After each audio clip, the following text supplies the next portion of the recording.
Hai, saya Zita. Saya lahir tahun 1963. Saya dah berkahwin dan mempunyai 2 orang anak. Dan ini kehidupan saya dulu. Kenapa dulu? Sebab yang sekarang tak macam dulu. Dulu saya aktif. Saya boleh buat semua benda tanpa perlu fikirkan tenaga saya akan habis atau saya akan letih. Dan saya ingat saya akan bertenaga sampai akhir. Tapi saya silap. Sebab saya takkan kuat dan bertenaga selamanya macam ni, macam dulu lagi. Kadang saya rindu diri saya yang dulu. Tapi saya belajar. Saya masih diri saya. Cuma saya kena hidup dengan cara yang berbeza. Hai! What are you doing?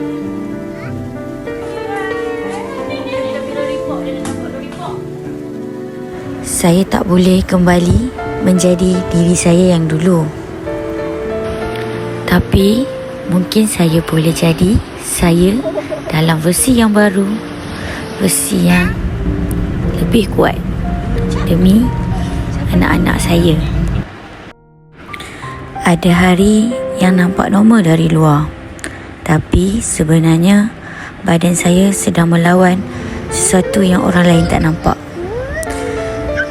Banyak benda dan perkara dalam hidup saya berubah. Cara saya bekerja, cara saya berehat dan cara saya melihat diri sendiri. Ada hari saya rasa kuat, tapi ada hari saya rasa down sangat. Saya tak macam dulu.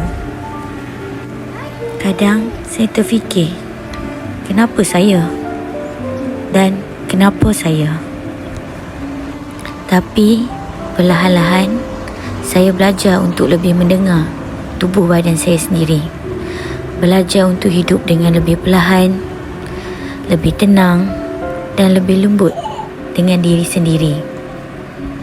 Mungkin ini salah satu asbab untuk saya lebih menghargai diri sendiri, keluarga dan orang-orang di sekeliling, dan saya menghargai setiap momen dalam hidup saya bersama keluarga dan juga orang tersayang. End of flashback. Dan ini adalah kehidupan saya sebagai pesakit lupus. Sejak didiagnos dengan lupus, banyak perkara dalam hidup saya berubah. Kehidupan seharian 360 darjah berubah. Ada hari saya rasa kuat, dan ada hari juga untuk bangun dari katil pun terasa sangat berat. Berat sangat. Tapi saya tetap kuat demi suami, anak-anak, keluarga dan orang-orang di sekeliling saya yang memberi semangat dan membuatkan saya rasa saya ini bukan pesakit kronik. Tujuan saya bukanlah untuk menunjuk kehidupan yang sempurna, tetapi tujuan saya adalah untuk berkongsi kehidupan sebenar saya sebagai pesakit lupus. Untuk berkongsi hari-hari yang baik, hari-hari yang penat, hari-hari yang penuh harapan, kadang-kadang hari yang down.